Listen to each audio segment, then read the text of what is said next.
ஆண்டவராகிய இயேசு கிறிஸ்துவின் நாமத்தினாலே உங்கள் யாவரையும் அன்போடு கூட வாழ்த்துகிறேன். இந்த அருமையான நாளிலும் உங்களோடு கூட இணைந்து தேவனை மகிமைப்படுத்தவும், தேவனுடைய வார்த்தைகளை தியானிக்க தேவன் தந்த இந்த அருமையான ஸ்லாக்கியத்திற்காக தேவனுக்கு நன்றி சொல்கின்றேன்.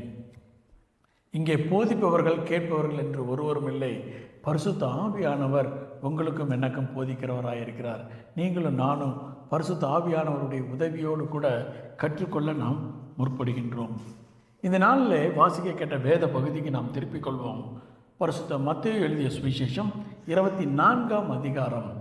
இந்த அதிகாரம் என்ன சொல்கிறது என்று சொன்னால், தி டே ஆஃப் லார்ட்ஸ் ரிட்டர்ன், ஆண்டவராகிய இயேசு கிறிஸ்துவின் வருகையை குறித்து, இரண்டாவது வருகை, பகிரங்க வருகையை குறித்து இந்த அதிகாரம் முழுவதுமாக சொல்லுகிறது. ஒரு வசனத்தை மாத்திரம் வாசிப்போம். மத்தேயு எழுதிய சுவிசேஷம் 24ஆம் அதிகாரம் 37வது வசனத்தை வாசிப்போம். நோவாவின் காலத்தில் எப்படி நடந்ததோ அப்படியே மனுஷகுமாரன் வரும் காலத்திலும் நடக்கும். நோவாவின் காலத்தில் எப்படி நடந்ததோ அப்படியே ஆண்டவராகிய இயேசு கிறிஸ்துவின் வருகையின் போதும் காலத்திலும் நடக்கும் என்று சொல்லி வேத வசனம் சொல்லுகிறது. அந்த போட்டோ பார்த்தீங்களா? நோவா ஆர்க் சர்ச் எங்கே இருக்குது? ஃபின்லாண்டில் இருக்குது, ஹில்சங்கியில் இருக்குது. அதுக்கு அடுத்த ஃபோட்டோ பார்ப்போமா? அதனுடைய சர்ச்சுக்குள்ளே இப்படி ஒரு அரேஞ்ச்மெண்ட் இருக்குது. சரி, இப்போ இந்த சர்ச்சை மறந்துடுவோம், வேத வசனத்துக்கு வருவோம். சரியா? உங்கள் கைகளிலே வேத புஸ்தகம் இருக்குமே ஆனால் ஆதியாகமம் 5ஆம் அதிகாரத்திற்கு திருப்பிக் கொள்ளுங்கள். ஆதியாகமம் 5ஆம் அதிகாரம் 21வது வசனத்திலிருந்து நாம் தியானிக்க போகின்றோம். முதலாவதாக இந்த நோவாவை குறித்து பார்ப்பதற்கு முன்னதாக சில காரியங்களை நாம் பார்த்துவிட்டு நோவாவினுடைய காரியங்களுக்குள்ளாக நாம் கடந்து செல்வோம். Pass over chapter. Pass over chapter அப்படின்னா ஃபீஸ்ட் பாஸ் ஓவர் இல்லை. நம்ம படிச்சுட்டு வரும்போது அந்த அதிகாரத்தை நம்ம என்ன செய்வோம்? பாஸ் ஓவர் பண்ணிடுவோம். ஏன்னா அவர் இவரை பெற்றார், இவர் அவரை பெற்றார் என்று சொல்லி இருப்பதனால நம்ம என்ன செய்வோம்? அதை பாஸ் ஓவர் பண்ணி விடுவோம். 21வது வசனத்திலிருந்து வாசிப்போம். ஏனோக்கு 65 வயதான போது மெத்துசலாவை பெற்றான். ஏனோக்கு மெத்துசலாவை பெற்றான். அடுத்து ஏனோக்கு மெத்துசலாவை பெற்றபின் 300 வருஷம் தேவனோடு கூட சஞ்சரித்து கொண்டிருந்தான். ஆங்கில வேதாகம் இவ்விதமாக சொல்கிறது, வாக் வித் காட் என்று சொல்லி. தொடர்ந்து வாசிப்போம். குமாரரையும் குமாரத்திகளையும் பெற்றான். ஏனோக்குடைய நாளெல்லாம் 365 வருஷம். ஏனோக்கு தேவனோடே சஞ்சரித்துக் கொண்டிருக்கையில் காணப்படாமர் போனான். தேவன் அவனை எடுத்துக் கொண்டார். மெத்துசலா 187 வயதான போது லாமேக்கை பெற்றான். மெத்துசலா லாமேக்கை பெற்ற பின் 782 வருஷம் உயிரோடு இருந்து குமாரரையும் குமாரத்திகளையும் பெற்றான். மெத்துசலாவுடைய நாளெல்லாம் 969 வருஷம். அவன் மரித்தான். லாமேக்கு 182 வயதான போது ஒரு குமாரனை பெற்று, கர்த்தர் சபித்த பூமியிலே நமக்கு உண்டான வேலையிலும் நம்முடைய கைகளின் பிரயாசத்திலும் இவன் நம்மை தேற்றுவான் என்று சொல்லி அவனுக்கு நோவா என்று பெயரிட்டான். லாமேக்கு நோவாவை பெற்ற பின் 595 வருஷம் உயிரோடு இருந்து குமாரரையும் குமாரத்திகளையும் பெற்றான். போதும். இப்ப முதலாவதாக பார்த்தோம், ஏனோக்கு என்கின்ற மனிதனை குறித்து பார்த்தோம். அந்த ஏனோக்கு மனிதன் கர்த்தரோடு கூட சஞ்சரித்து வந்தான், கர்த்தருடைய வழிகளிலே நடந்து வந்தான், வாக் வித் காட் என்று சொல்லி பார்த்தோம். ஏனோக்கு யாரை பெற்றான்? மெத்துசல்லாவை பெற்றான். மெத்துசல்லா லாமேக்கை பெற்றான். லாமேக்கு யாரை பெற்றான்? நோவாவை பெற்றான். இப்போ ஏனோக்கு என்பதற்கு அர்த்தம் என்ன என்று சொல்லி பார்த்தா, டெடிகேட்டட் ஒன் என்று சொல்லி அர்த்தம். அவன் தேவனோடு கூட சஞ்சரித்து கொண்டிருந்தான். அவனுடைய மகனாகிய மெத்துசல்லா என்பதற்கு அர்த்தம் என்னன்னா, டெத் ஆஃப் ஹிம். மெத்துசல்லா மரிக்கின்ற நாளிலே தேவனுடைய நியாய தீர்ப்பு வரும் என்று சொல்லி வேத வல்லுநர்கள் சொல்கிறார்கள். மெத்துசல்லா உயிரோடு இருக்கும் நாள் வரையிலே நோவாவும் உயிரோடு கூட இருந்தார். மெத்துசல்லா மரிக்கின்ற நாளிலே அந்த பெரு வெள்ளம் பூமியிலே வந்தது என்று சொல்லி வேத வல்லுநர்கள் சொல்கிறார்கள். அந்த மெத்துசல்லா லாமேக்கை பெற்றான். லாமேக் என்பதற்கு அர்த்தம் என்னன்னா, எரைஸ், ஈவில் ஒன்னெல்லாம் எல்லாவற்றையும் அவர் அழிப்பார் என்று சொல்லி, அதற்கு பின்பு நோவா பிறந்தார். நோவாவினுடைய பெயருக்கு அர்த்தம் என்னன்னா கம்ஃபர்ட், கர்த்தருடைய ரெஸ்ட் தேவனுடைய பிள்ளைகளின் மீது வந்தது என்று சொல்லி. முதலாவதாக பார்த்தோம் டெடிகேட்டட் ஒன் ஏனோக்கு, அவருடைய மகன் மெத்துசல்லா என்பதற்கு அர்த்தம் அவருடைய மரணம் இந்த உலகத்திலே தேவனுடைய நியாயத்தீர்ப்பை கொண்டு வரும் என்று சொல்லி. லாமாக் என்பது அர்த்தம் என்னன்னா அவர் ஈவில் ஆன மனிதர்களை தேவன் அழிப்பார் என்று சொல்லி. நோவா என்கின்ற மனிதனுடைய அர்த்தம் என்னன்னா தேவனுடைய பிள்ளைகளை அவர் காத்துக்கொள்வார் என்று சொல்லி. இப்போ ஒரு வசனத்தை வாசிப்போம். ஆதியாகமம் 5ஆம் அதிகாரம் 24வது வசனம். வாசித்த வசனம் தான், மீண்டும் ஒரு முறை கூட வாசிப்போம். ஏனோக்கு தேவனோடே சஞ்சரித்துக் கொண்டிருக்கையில் காணப்படாமல் போனான். ஏனோக்கு என்ன செய்தாராம்? தேவனோடு கூட சஞ்சரித்து கொண்டிருந்தான். அனுதினமும் தேவனோடு கூட வாழ்ந்து கொண்டிருந்தான்.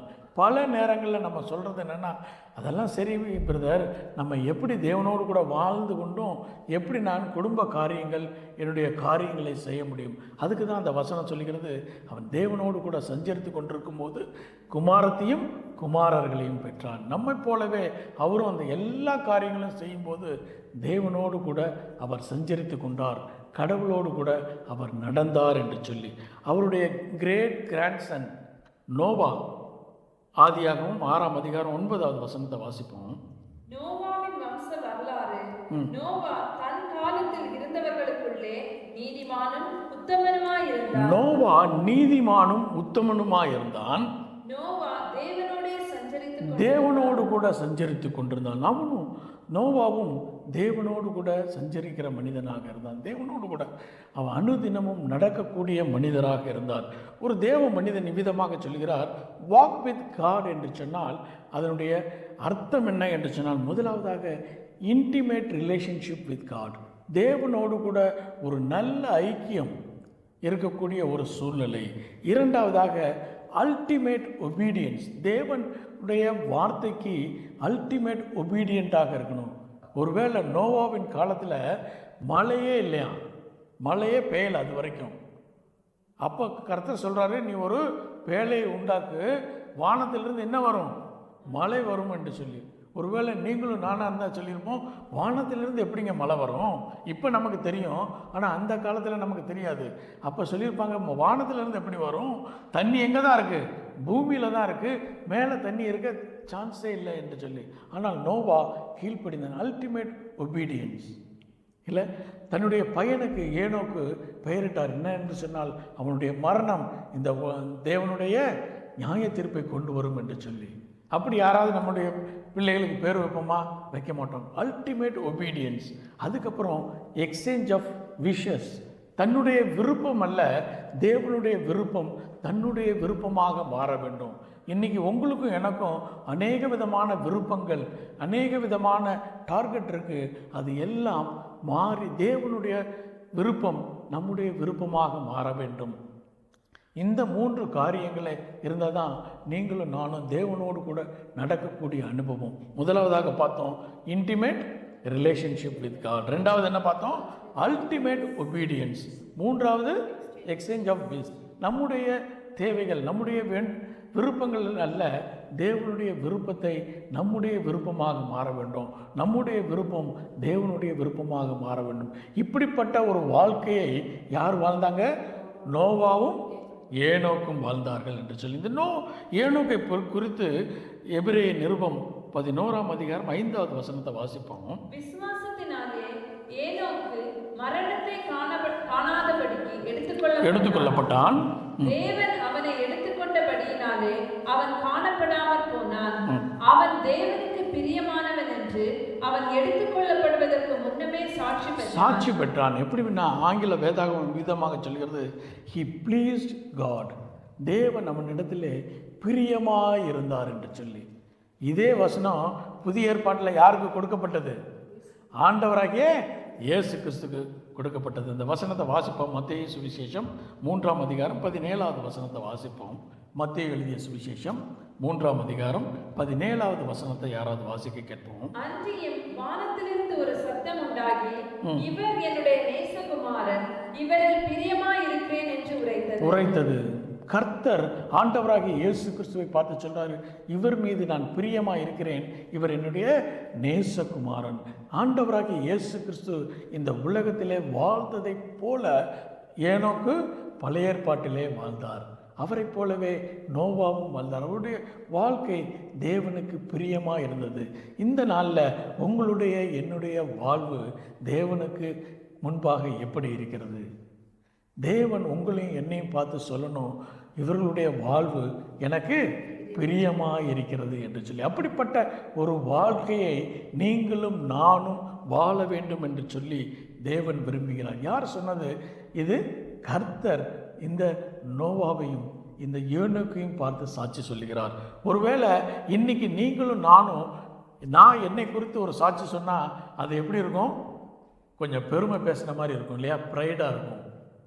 விட்னஸ் அவர் ஓன் செல்ஃப் நம்ம கொடுத்தோன்னா அது ப்ரைடாக இருக்கும். சப்போஸ் மற்றவர்கள் நமக்கு விட்னஸ் கொடுத்தா அதுக்கு பேர் என்னது? ரெப்புடேஷன். அதுதான் நம்முடைய ரெப்புடேஷனாக இருக்கும். ஆனால் தேவன் நம்மளுடைய காரியத்தை குறித்து சாட்சி சொல்லும்போது அது எதை குறித்து இருக்குன்னா நம்முடைய கேரக்டரை குறித்து இருக்கும். உங்களுடைய என்னுடைய கேரக்டரை குறித்து தேவன் சாட்சி கொடுப்பவராக இருப்பார். இன்னொரு வசனத்தை கூட வாசிப்போம். யூதா எழுதிய நிருபம். யார் யூதா? சகோதரன். மரியாளுக்கும் யோசேப்புக்கும் பிறந்த கடைசி மகன். அவர் எழுதுகிறார். 15வது வசனத்தை வாசிப்போம். யூதாவில் ஒரே ஒரு அதிகாரம் இருக்குது, அதனால தான் 15வது வசனம் 14, 15 வாசிப்போம். ஆதாமுக்கு 7ஆம் தலைமுறையான ஏனோக்கும் இவர்களை குறித்து, இதோ எல்லாருக்கும் நியாய தீர்ப்பு கொடுக்கிறதற்கும் அவர்களில் அவபக்தி உள்ளவர்கள் யாவரும் அவபக்தியாய் செய்து வந்த சகல அவபக்தியான கிரியைகளின் நிமித்தமும் தமக்கு விரோதமாய் அவபக்தியுள்ள பாவிகள் பேசின கடின வார்த்தைகள் எல்லாவற்றின் நிமித்தமும் அவர்களை கண்டிக்கிறதற்கும் ஆயிரமான தமது பரிசுத்தவான்களோடு கூட கர்த்தர் வருகிறார் என்று முன்னறிவித்தான். கர்த்தர் ஏனோக்கு என்ன செய்யறாரா? கர்த்தர் வருகிறார் என்று சொல்லி முன்னறிவித்தார். அவர் என்ன செய்யறாரு? ப்ராஃபஸி சொல்றாரு. அநேக நேரங்களில் ப்ராஃபஸினா நீங்களும் நானும் என்ன நினச்சிட்டு இருக்கோம்? ஃபோர்டெல்லிங், ஃப்யூச்சரை குறித்து சொல்லக்கூடிய காரியம் என்று சொல்லி. இங்கே என்ன சொல்கிறான்னா ஃபோர்டெல்லிங், கர்த்தருடைய கிரியை குறித்து சொல்லுவது தான் ப்ராஃபஸி. இங்கே ஏனோக்கு என்ன செய்கிறாரு? கர்த்தர் வருகிறார். எப்படி வர்றாரு? ஆயிரமான தமது பரிசுத்தவான்களோடு கூட கர்த்தர் வருகிறார். ஆண்டவராகிய இயேசு கிறிஸ்து வருகிறார் என்று சொல்லி ஏனோக்கு முன்னறிவித்தான் என்று சொல்லி. அந்த ஏனோக்கை போல நீங்களும் நானும் வாழ வேண்டும். இந்த நோவாவை போல நீங்களும் நானும் வாழ வேண்டும் என்று சொல்லி. சரி, வாசிக்க கேட்ட வேத பகுதி மத்தேயு எழுதிய சுவிசேஷம் 24ஆம் அதிகாரத்திற்கு திருப்பிக் கொள்வோம். 37வது வசனத்தை ஒரு விசை கூட வாசிப்போம். நோவாவின் காலத்தில் எப்படி நடந்ததோ அப்படியே ஆண்டவராகிய இயேசு கிறிஸ்து வரும் காலத்திலும் நடக்கும். அப்போ நோவாவின் காலத்தில் என்ன நடந்தது என்று சொல்லி நீங்களும் நானும் அறிந்து கொண்டா என்ன அறிந்து கொள்ள முடியும்? மனுஷகுமாரன் ஆண்டவராகிய இயேசு கிறிஸ்து வரும் நாளிலே எப்படி நடக்கும் என்பதை நீங்களும் நானும் அறிந்து கொள்ளலாம். தொடர்ந்து வாசிப்போம். எப்படி எனில் பிரளயத்துக்கு முன்னான காலத்திலே நோவா பேழைக்குள் பிரவேசிக்கும் நாள் வரைக்கும் ஜனங்கள் புசித்தும் குடித்தும் பெண் கொண்டும் பெண் கொடுத்தும் ஜலப்பிரளயம் வந்து அனைவரையும் வாரிக்கொண்டு போகும் மட்டும் உணராமல் இருந்தார்கள். அப்படியே மனுஷகுமாரன் வரும் காலத்திலும் நடக்கும். புசித்தும் குடித்தும் பெண் கொண்டும் பெண் கொடுத்தும் இருந்தார்கள். இது எல்லா காலத்திலும் நடக்கக்கூடிய காரியம்தான். ஆனால் அவர்கள் எப்படி இருந்தாங்கன்னா உணராதிருந்தார்கள். தன்னுடைய நிலைமைகளை உணராமல் இருந்தார்கள். இன்னைக்கு பார்த்தாலும் இந்த உலகம் அந்த நோவாவின் காலத்தில் இருந்ததை போல நீங்களும் நானும் இந்த உலகமும் எப்படி இருக்கோம்? உணராமல் இருக்கிறோம். இந்த உலகத்தில் 2 முக்கியமான ப்ராப்ளம் இருக்குமா? நோவா காலத்தில் மாத்திரம் இல்லை, இன்றைக்கும் அதே ப்ராப்ளம் இருக்கும். 2 ப்ராப்ளம். ஒன்று என்னென்னா, எனக்கு தெரியாது, நாட் நோயிங் தி ட்ரூத். என்னோட இந்த சத்தியத்தை எனக்கு தெரியாது என்று சொல்லுகிற ஒரு கூட்ட ஜனங்கள், சத்தியத்தை எனக்கு தெரியவே தெரியாதுன்னு சொல்லி இருக்கக்கூடிய ஒரு கூட்டம். இன்னொன்று என்னென்னா, டோன்ட் கேர் ஆட்டிடியூட். சத்தியத்தை தெரியும், ஆனால் என்ன சொல்கிறாங்க, அது நடக்கும்போது பார்த்துக்கலாம் என்று சொல்லி இருக்கக்கூடிய கூட்டம். இந்த ரெண்டு கூட்டத்தில் தான் இந்த முழு உலகமும் இருக்கிறது. ஒன்று, சத்தியத்தை அறியவில்லை, ஆண்டவராகிய இயேசு கிறிஸ்து வருகிறார் என்று சொல்லி தெரியாத கூட்டம். இன்று உலகம் முழுவதும் என்ன நடந்து கொண்டிருக்கிறது? ஆராதனை நடந்து கொண்டிருக்கிறது.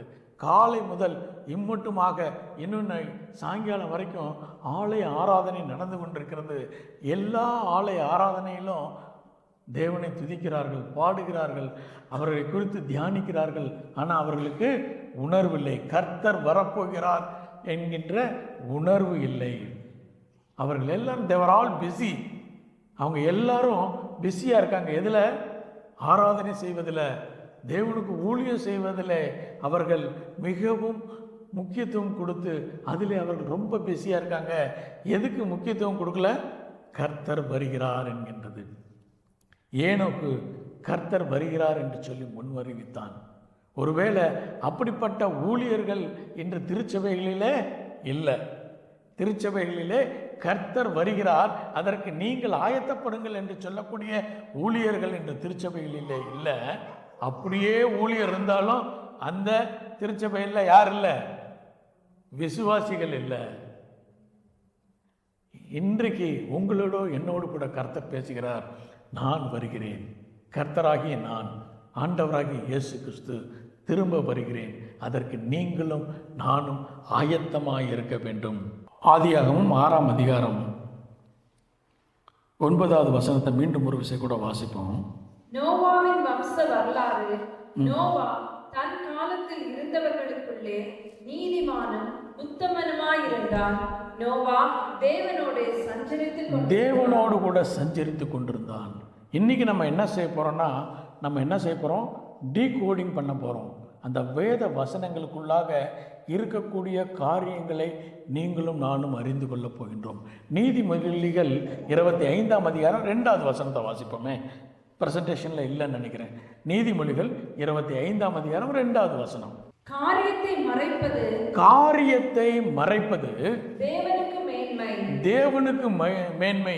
தேவன் என்ன செய்யறார்னா, காரியங்களை மறைபொருளாக உங்களுக்கும் உனக்கும் முன்பாக வைத்திருக்கிறார். காரியத்தை ஆராய்ந்து அறிந்து கொள்வதோ ராஜாக்களுக்கு மேன்மை. நீங்களும் நானும் தேவனுக்குள்ளாக, ஆண்டவராகிய இயேசு கிறிஸ்துவுக்குள்ளாக ராஜாக்களாகவும் ராஜாத்திகளாகவும் இருக்கிறோம். நீங்களும் நானும் காரியங்களை அறிந்து கொள்ள போகின்றோம். நம்ம என்ன செய்ய போகிறோம்? அதை டீகோட் பண்ணி இந்த நாளில் நாம் கற்றுக்கொள்ள போகின்றோம். ஆதியாகமம் 6ஆம் அதிகாரம் 14வது வசனத்திலிருந்து வாசிக்க கேட்போம்.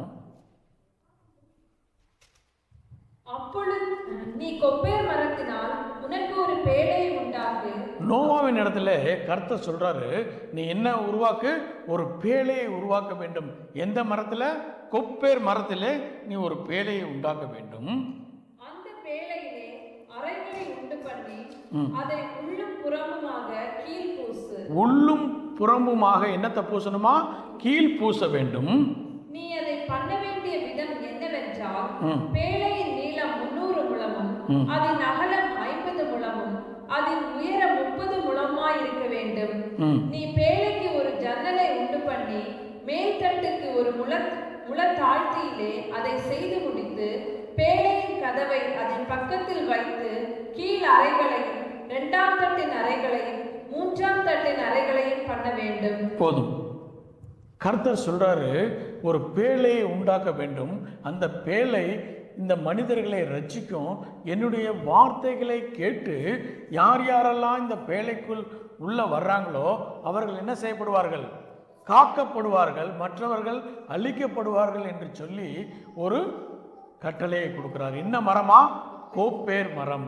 கோப்பேர் என்பதற்கு அர்த்தம் என்னன்னா, குற்ற நிவாரணம் என்று சொல்லி. நமக்கு தெரியும், பலிகள் 5 பலிகளை படித்தோம். என்னென்ன பலிகள்?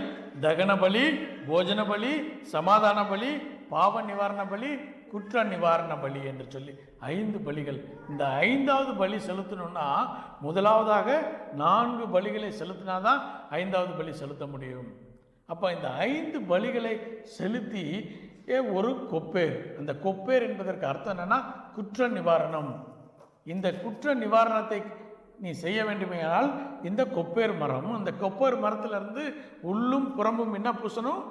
கீழ் பூச வேண்டும். இந்த கொப்பேர் மரம் மிக பெரிய மரமாக இருக்கும். அதை வெட்டணும்னா அதை முழுசாக வெட்ட வேண்டிய அவசியம் இல்லை. அதை சற்று வெட்டிட்டா அதுக்குள்ளேருந்து ஒரு திரவம், ஒரு கீல் அது வரும். அதை நீ கலெக்ட் பண்ணி எடுக்கணும். அந்த கீழ் முழுவதுமாக வடிந்த உடனே அந்த மரம் என்ன செய்யுமா? சாய்ந்து விடும், அதுவாக சாய்ஞ்சிடும். அந்த மரத்தை கொண்டு நீ ஒரு பேழையை உருவாக்க வேண்டும். பேழை, ஆர்க், டெஃபா, எபிரேய பதத்தில் டெஃபா என்று சொல்கிறார்கள். ஆர்கா என்பது இத்தாலிய பாஷையில் ஆர்கா என்பது. அதற்கு அர்த்தம் என்னன்னா பாடி ஆஃப் மேன், ஒரு மனிதனுடைய சரீரம். ஆர்க் என்பது என்னது? மனிதனுடைய சரீரம். யாருடைய சரீரம்? ஆண்டவராகிய இயேசு கிறிஸ்துவனுடைய சரீரம். அந்த சரீரத்திலிருந்து வருகிற கீழ் இரத்தம் உங்களையும் என்னையும் ரட்சிக்கும். அந்த இரத்தம் உள்ளும் புறம்புமாக பூசப்பட வேண்டும். அப்போ அதுக்குள்ளாக நீங்களும் நானும் வந்துவிட்டா என்னென்ன கிடைக்கும்? ரட்சிப்பு கிடைக்கும். வரக்கூடிய பெரிய அழிவிலிருந்து நீங்களும் நானும் தப்பித்து கொள்ள வேண்டுமே ஆனால் முதலாவதாக நீங்களும் நானும் ஆண்டவராக இயேசு கிறிஸ்துவை ஏற்றுக்கொள்ள வேண்டும். அவருடைய இரத்தத்தினாலே நீங்களும் நானும் சுத்திகரிக்கப்பட்டு உள்ளும் புறம்பும் சுத்திகரிக்கப்பட்டு தேவனுடைய சமூகத்தில் வரும்போது நீங்களும் நானும் நிச்சயமாய் வரக்கூடிய பெரிய அழிவிலிருந்து காத்து கொள்ளப்படுவோம் என்று சொல்லி யார்? ஏனோக்கு முன் அறிவித்தார். அதன் பின்பு யார் அறிவித்தார்? நோவா அறிவித்தார். நோவா பிரசங்கித்தாராம். அதாக இந்த ஒரு காரியத்தை பார்த்துருவோம். அதனுடைய டைமென்ஷனை முதல்ல பார்த்துருவோம். அது எத்தனை அந்த பேழையினுடைய டைமென்ஷன் என்னது? 300 அடி நீளம். 300 என்பது எதை அடையாளப்படுத்துகிறது என்று சொன்னால் ஒரு தனி மனிதனுடைய வெற்றியை. சிம்சோன் எத்தனை நரிகளை பிடிச்சாரு? 300 நரிகளை பிடித்தார். அதுக்கப்புறம் கிதியோன் எத்தனை பேரை கொண்டு ரசித்தார்? 300 பேரை கொண்டு. இப்படியாக 300 என்பது எதை அடையாளப்படுத்துகிறது என்று சொன்னால் ஒரு தனி மனிதனை குறித்து. அபிஷாய் தாவீதினுடைய படையில் இருந்தவன் 300 பேரை கொன்றான். அப்போ 300 என்பது ஒரு தனி மனிதனுடைய கிரியையை குறிக்கிறது. ஆண்டவராகிய இயேசு கிறிஸ்து உங்களுக்காகவும் எனக்காகவும் செய்த அந்த கிரியையை 300 என்று சொல்லி அடையாளப்படுத்துகிறது. அதுக்கப்புறம் எவ்வளோ அகலம் இருக்கணும்? 50 முழ அகலம். 50 என்பது எதை அடையாளப்படுத்துகிறது என்று சொன்னால் எதை? மோசேயினுடைய லா. எப்போ நியாயப்பிரமாணம் கொடுக்கப்பட்டது? 50வது நாளில். எகிப்திலிருந்து புறப்பட்ட 50வது நாளில் என்ன கொடுக்கப்பட்டது? நியாயப்பிரமாணம் கொடுக்கப்பட்டது. அந்த நியாயப்பிரமாணத்தை அடையாளப்படுத்துவதற்காக அந்த காரியம் கொடுக்கப்பட்டது. 30 எதை அடையாளப்படுத்துகிறது என்று சொன்னால் ஆண்டவராகிய இயேசு கிறிஸ்து 30 வெள்ளிக்காசுக்கு விற்கப்பட்டார். இதில் எல்லாவற்றிலும் ஒரு ஆழமான ஒரு சத்தியத்தை தேவன் வைத்திருக்கிறார். அதை நீங்களும் நானும் அறிந்து கொள்ள வேண்டும். அதை தான் இந்த நாளில் நீங்களும் நானும் அறிந்து கொள்ளப் போகின்றோம். நீதிமொழிகள் 25:2 ஏற்கனவே வாசிச்சிட்டோம். என்னது? தேவனுக்கு மேன்மை என்னவா? மறைப்பது. ஆனால் ராஜாக்களுக்கு மேன்மை என்னது? அதை ஆராய்ந்து அறிந்து கொள்வது. இந்த நாளில் வேதாகமம் எப்படி எழுதப்பட்டிருக்கிறது என்று சொன்னால் வேதாகமம் எல்லாமே ஒரு கோடில் எழுதப்பட்டிருக்கிறது. அதை எல்லாம் டீகோட் பண்ணணும். இந்த காரியங்களை நீங்களும் நானும் புரிந்து கொள்ள வேண்டுமே ஆனால் வேதாகமத்தில் பைபிள் டிக்ஷனரி என்று சொல்லி இருக்கிறது. அதை வாங்கி கடைசி ஒரு 30 பக்கங்களிலே ஒவ்வொன்றுக்கும் எதை அடையாளப்படுத்துகிறது என்று சொல்லியிருக்கிறது. அதை நீங்களும் நானும் வாசிக்கும் போது இவைகளை எல்லாவற்றையும் அறிந்து கொள்ள முடியும். அதற்கு முன்னதாக ஆண்டவராகிய இயேசு கிறிஸ்து இந்த உலகத்தில் இருந்தபோது செய்த முதல் அற்புதம் என்னது? கானாவும் கல்யாணத்தில் தண்ணீரை திராட்சரசமாய் மாற்றினார். அதுலேயும் ஒரு முக்கியமான ஒரு சத்தியம் அதிலே வைக்கப்பட்டிருக்கிறது. அது எத்தனை கற்சாடிகள் இருந்துச்சு? 6 கற்சாடிகள் இருந்துச்சு. கற்சாடி கல் எதை அடையாளப்படுத்துகிறது என்று சொன்னால் நியாயப்பிரமாணத்தை அடையாளப்படுத்துகிறது. 6 ஜாடி, 6 நம்பர் 6 எதை அடையாளப்படுத்துகிறது? மனிதனை அடையாளப்படுத்துகிறது. ஏன்னா 6வது நாளில் தான் யாரை படைச்சாரு? மனுஷனை படைத்தார். அப்போ ஆண்டவராகிய இயேசு கிறிஸ்து அந்த முதல் அற்புதத்திலே ஒரு காரியத்தை உங்களுக்கும் எனக்கும் சொல்ல விரும்புகிறார். அது என்னன்னா, நியாயப்பிரமாணம் இருந்தது. நியாயப்பிரமாணம் எப்படி இருந்துச்சு? மனிதனுக்குள்ளாக இருந்தது. மனிதன் எப்படி இந்த கற்சாடி 6 கற்சாடி எப்படி இருந்துச்சு? எம்டியாக இருந்துச்சு. அதை ஒரு மனிதனாலும் அதை என்ன செய்ய முடியவில்லை? நிறைவேற்ற முடியவில்லை. ஆண்டவராகிய இயேசு கிறிஸ்து ஒருவரை தவிர எந்த மனிதனாலும் அந்த நியாயப்பிரமாணத்தை முழுமை செய்ய முடியவில்லை. அது எம்டியாக இருந்துச்சு. அப்போ ஆண்டவராகிய இயேசு கிறிஸ்து என்ன சொல்கிறாரு? அதை தண்ணீரினாலே நிரப்பு. தண்ணீர் என்பது பரிசுத்த ஆவியானவரை குறிக்கிறது. பரிசுத்த ஆவியானவர் ஒரு மனிதனை நிரப்பும் போது அந்த காரியம் என்னவாக மாறியது? தண்ணீர் ரசமாக மாறியது. அந்த ரசம் எதை அடையாளப்படுத்துகிறது? புதிய ஆண்டவராகிய இயேசு கிறிஸ்துவினுடைய புதிய உடன்படிக்கைக்கு அடையாளப்படுத்துகிறது. அப்போ பழைய உடன்படிக்கையை முறித்து புதிய உடன்படிக்கையை நான் உண்டு பண்ணுவேன் என்று சொல்லி ஆண்டவராகிய இயேசு கிறிஸ்து அந்த முதல் அற்புதத்திலே மனிதர்களோடு கூட பேசுகிறார். நான் மனிதர்களை நான் ஆவியினாலே நிரப்பி என்னுடைய புதிய உடன்படிக்கையை அவர்களுக்குள்ளாக நான் ஸ்தாபிப்பேன். பழைய உடன்படிக்கை அல்ல, புதிய உடன்படிக்கையை நான் கொண்டு வருவேன் என்று சொல்லி இப்படி வேதாகமத்தை நீங்களும் நானும் ஆழமாக அறிந்து கொள்ளும் போது பல காரியங்களை நீங்களும் நானும் அறிந்து கொள்ள முடியும். நம்ம வாசிக்க கேட்ட வேத பகுதியில் நோவாவின் காலத்திலே எப்படி நடந்ததோ அப்படியே மனுஷகுமாரன் வரும் காலத்திலும் நடக்கும். அதை தான் நம்ம தியானிக்க போகின்றோம். ஆதியாகமம் உங்கள் கைகளிலே வேத புஸ்தகம் இருக்குமே. ஆனால் ஆதியாகமம் 8ஆம் அதிகாரத்திற்கு திருப்பிக் கொள்வோம். ஆதியாகமம் 8ஆம் அதிகாரம் 7 7 வசனங்கள். எத்தனை வசனம்? 7, 8, 9, 10, 11, 12, 13. ஒரு தடவை வாசித்துருவோமா? இந்த 7 வசனத்தில் முழு சம்பவத்தையும் வரக்கூடிய நாட்களிலே நடக்கக்கூடிய சம்பவத்தை தீர்க்க தரிசனமாக கர்த்தர் வைத்திருக்கிறார். அதை தான் இன்னைக்கு டீகோட் பண்ண போகிறோம். எப்படி ஆண்டவராகிய இயேசு கிறிஸ்துவனுடைய முதல் அற்புதத்தில் காரியங்களை வெளிப்படுத்தினாரோ அப்படியாக இந்த 7 வசனத்தில் வரக்கூடிய நாட்களில் நடக்க இருக்கக்கூடிய காரியங்களை டீகோட் பண்ண போகிறோம். சரி, முதல் வசனத்தை மீண்டுமாக வாசிப்போம். 8ஆம் அதிகாரம் 7வது வசனம். ஒரு காலத்தை வெளியே விட்டான். வாசி. புறப்பட்டு பூமியின் மேல் இருந்த ஜலம் வற்றி போகும் வரைக்கும் போகிறதும் வருகிறதுமா இருந்தது. ஆங்கில வேதாகமம் விதமாக சொல்கிறது டு அண்ட் ஃப்ரோ என்று சொல்லி போகிறதும் வருகிறதுமா இருந்தது.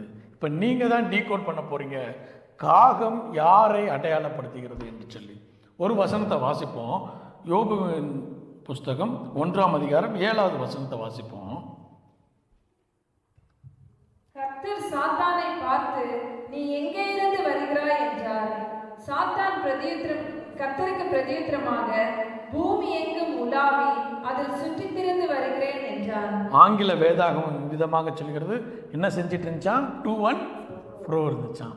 அப்ப காகம் எதை அடையாளப்படுத்துகிறது? சாத்தானை அடையாளப்படுத்துகிறது. சாத்தான் தேவனுடைய சமூகத்திலிருந்து வெளியே வருகிறான். கர்த்தரிடத்தில் இருந்த அந்த பேழை என்பது கர்த்தருடைய சமூகத்தை குறிக்கிறது. அந்த கர்த்தருடைய பேழையிலிருந்து யார் முதல்ல வெளியில் வர்றா? சாத்தான் வெளியே வருகிறான். வெளியே வந்த சாத்தான் என்ன செய்கிறாரு? அடுத்த வசனத்தை வாசிப்போம். 8வது வசனம். பின்பு பூமியின் மேல் ஜலம் குறைந்து போயிற்றோ என்று அறியும்படி ஒரு புறாவை தன்னிடத்திலிருந்து வெளியே விட்டார். இப்போ வெளியே போன காகம் என்ன செய்யுது? போவதும் வருவதுமா இருந்தது. டு அண்ட் ஃப்ரோ. நம்ம நினச்சிக்குவோம் அது எங்கே வந்துருச்சு? பேழைக்குள்ளே வந்துச்சுன்னு. ஆனால் பேழைக்குள்ளே வரல. அது எங்கே வந்துச்சுன்னா பேழைக்கு மேலே இருந்துச்சு. அதுக்கப்புறம் என்ன செய்யுது?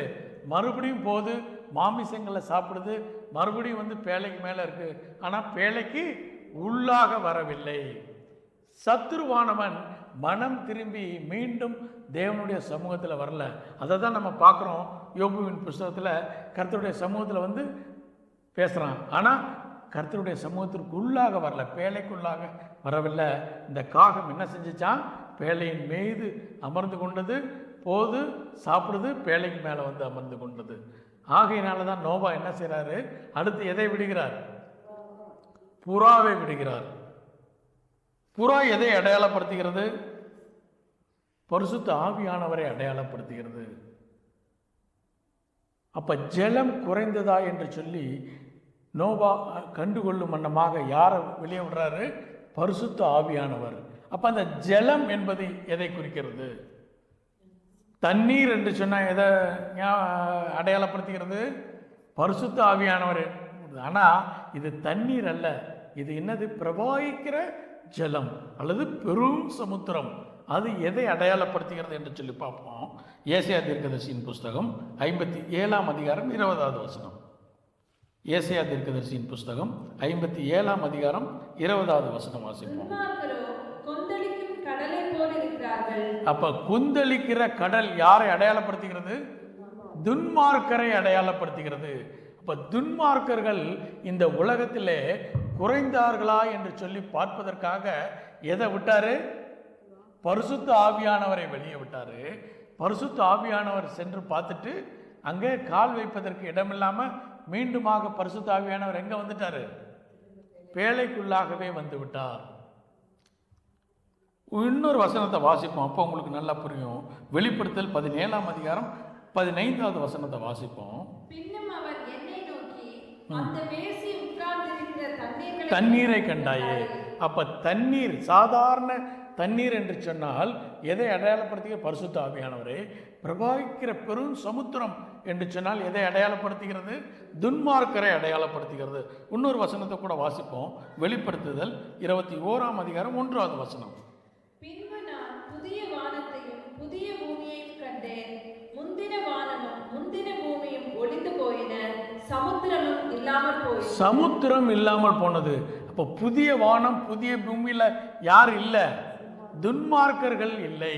அப்ப துன்மார்க்கர்கள் இருக்கிறார்களா என்று பார்ப்பதற்காக பரிசுத்த ஆவியானவர் வெளியே வர்றாரு. அங்கே என்ன இல்லை? மனிதர்கள் கால் வைப்பதற்கு இடமில்லை. பழைய ஏற்பாட்டின் நாட்களிலே அவர் வர்றாரு. வந்து பார்க்கும்போது ஒரு சில மனிதர்களை பார்க்குறாரு. அந்த மனிதர்களிடத்துல தங்குவார், செயல்படுத்துவார். அதுக்கப்புறம் எங்கே போயிடுவார்? மீண்டுமாக பேழைக்குள்ளாக சென்று விடுவார். எது வரைக்கும் இப்படி நடந்து கொண்டே இருந்தது? இயேசு கிறிஸ்து வரும் வரையிலே துன்மார்க்கர்கள் இந்த உலகத்தில் இருந்தார்கள். அந்த துன்மார்க்கரை ஆண்டவராகிய இயேசு கிறிஸ்து அவர்களை மாற்றுகிற வரையிலே, அவருடைய இரத்தத்தை ஏற்றுக்கொண்டு அவருடைய பிள்ளைகளாக மாறும் வரையிலே பரிசுத்த ஆவியானவர் கொடுக்கப்படவில்லை. பரிசுத்த ஆவியானவர் எப்போ கொடுக்கப்பட்டார் என்று சொன்னால் ஆண்டவராகிய இயேசு கிறிஸ்து வந்த பிறகு. தொடர்ந்து வாசிப்போம் அந்த காரியத்தை 9வது வசனத்திலிருந்து. பூமியின் மீதெங்கும் ஜலம் இருந்தபடியால் அந்த புறா தன் உள்ளங்கால் வைத்து இளைப்பாற இடம் காணாமல் திரும்பி பேழையிலே அவரிடத்தில் வந்தது. அவர் தன் கையை நீட்டி அதை பிடித்து தன்னிடமாக பேழைக்குள் சேர்த்து கொண்டான். பின்னும் 7 நாள் பொறுத்து. அப்ப அந்த 7 நாள் எதை அடையாளப்படுத்துகிறது? 7 வருடம் 7 நாள் இவைகள் எதை அடையாளப்படுத்துகிறது? ட்ரிபுலேஷன். 3 வருடம் எதை அடையாளப்படுத்துகிறது? உபத்திரவ காலம். அடுத்த 3 ஆண்டு காலம் எதை அடையாளப்படுத்துகிறது? மகா உபத்திரவ காலம். இந்த 7 நாட்கள் கடந்த பின்பு வாசிப்போம். மறுபடியும் புறாவை பேழையிலிருந்து வெளியே விட்டார். அந்த புறா சாயங்காலத்தில் அவனிடத்தில் வந்து சேர்ந்தது. இதோ அது கொத்தி கொண்டு வந்த ஒரு ஒலிவ மரத்தின் இலை அதன் வாயில் இருந்தது. அதனாலே நோவா பூமியின் மேல் ஜலம் குறைந்து போயிற்று என்று அறிந்து கொண்டார். தொடர்ந்து வாசிப்போம் 11வது வசனம். மீண்டும் 7 நாள் பொறுத்து அவன் புறாவை வெளியே விட்டான். அது அவனிடத்திற்கு திரும்பி வரவில்லை. போதும். 11வது வசனம் விதமாக சொல்கிறது, அந்த புறா சாயங்காலத்திலே அவனிடத்திலே வந்தது.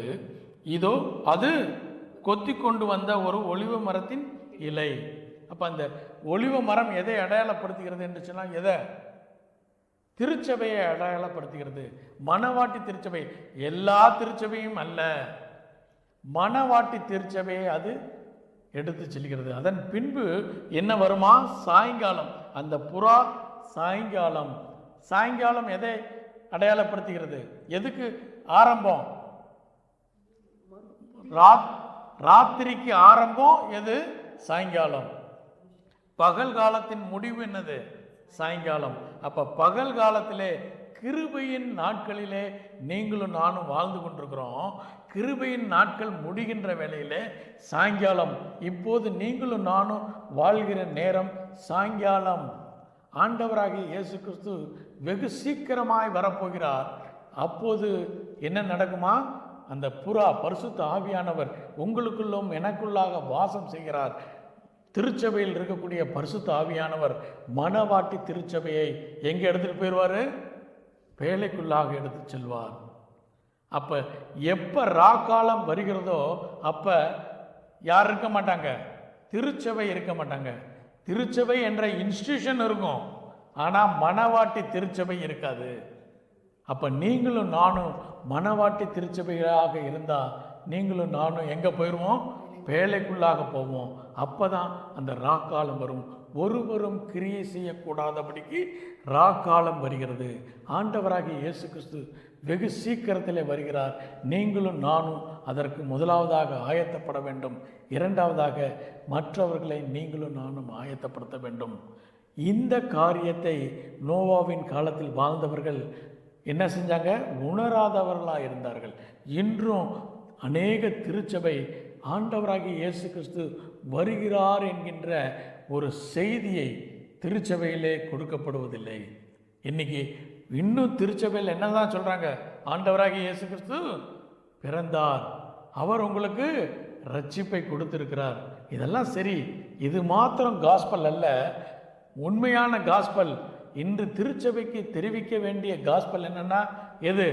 கர்த்தர் வருகிறார். திருச்சபைக்கு சொல்ல வேண்டிய காரியம் என்ன என்று சொன்னால் கர்த்தர் வருகிறார். இந்த செய்தியை திருச்சபை சொல்ல வேண்டும். ஆனால் இன்னைக்கு இருக்கக்கூடிய எல்லா திருச்சபைகளும் என்ன சொல்கிறாங்க? கர்த்தர் வந்தார், ரட்சிப்பை கொடுத்து விட்டார், உங்களுக்கு என்ன செய்கிறாரு? கர்த்தர் உங்களை ஆசீர்வதிப்பார் என்று சொல்லி காரியங்களை போதித்து கொண்டிருக்கிறார்கள். ஆனால் திருச்சபை போதிக்க வேண்டிய காரியம் என்ன என்று சொன்னால் கர்த்தர் வருகிறார். ஏனோக்கு பல 100 ஆண்டுகளுக்கு முன்பாக கர்த்தர் வருகிறார். எப்படி வருகிறார்? ஆயிரமான பரிசுத்தவான்களோடு கூட வருகிறார் என்று சொல்லி பிரசங்க முன்னறிவிக்க வேண்டிய திருச்சபை இன்று முன்னறிவிக்காமல் இருக்கிறது.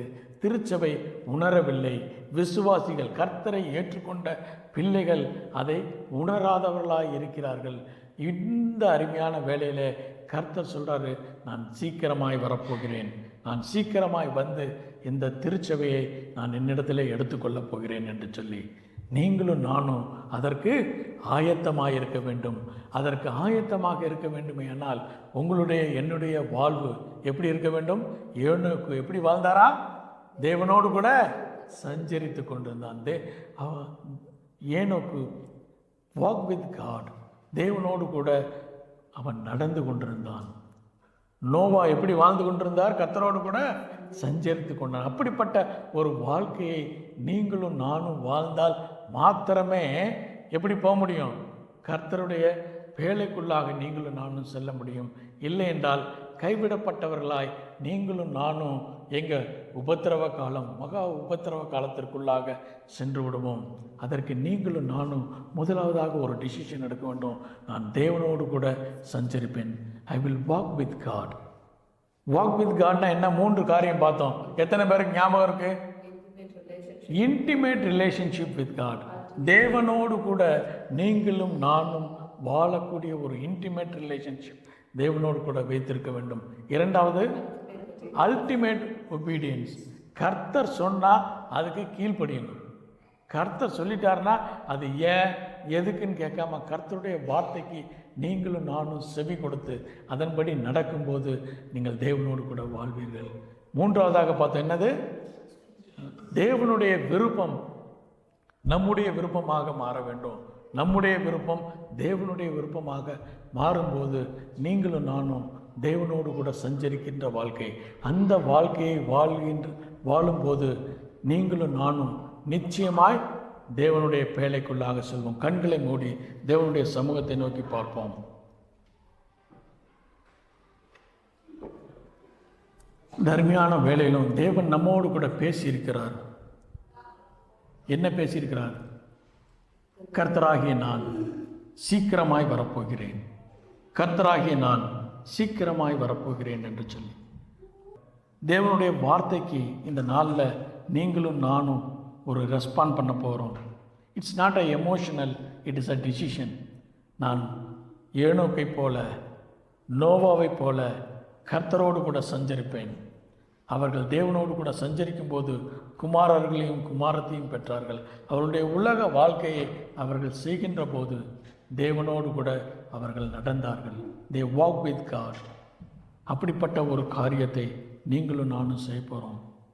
இந்த நாளில் தேவனோடு கூட நடக்கக்கூடிய ஒரு அனுபவத்தை தாரும். எப்படி அனுபவம்? Intimate relationship with God. ரெண்டாவதாக அல்டிமேட் ஒபீடியன்ஸ். மூன்றாவதாக எக்ஸ்சேஞ்ச் ஆஃப் விஷஸ். நம்முடைய விருப்பம் தேவனுடைய விருப்பமாகவும் தேவனுடைய விருப்பம் நம்முடைய விருப்பமாக மாற வேண்டும். இந்த ஒரு டிசிஷனை எடுத்தவர்கள் மாத்திரம் எழுந்து நிற்போம். நெய்பர் எந்திரிச்சாங்கன்னு எந்திரிக்க வேண்டாம். இது உங்களுக்கும் தேவனுக்கும் உள்ள ஒரு நேரம். கண்களை மூடி தேவனுடைய சமூகத்தில் ஒப்பு கொடுப்போம். எஸ் மை லார்ட், நான் தேவனோடு கூட நான் சஞ்சரிப்பேன்.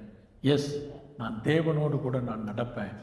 Constantly, consistently, completely I will walk with God என்று சொல்லுகிறவர்கள் மாத்திரம் எழுந்து நிற்போம்.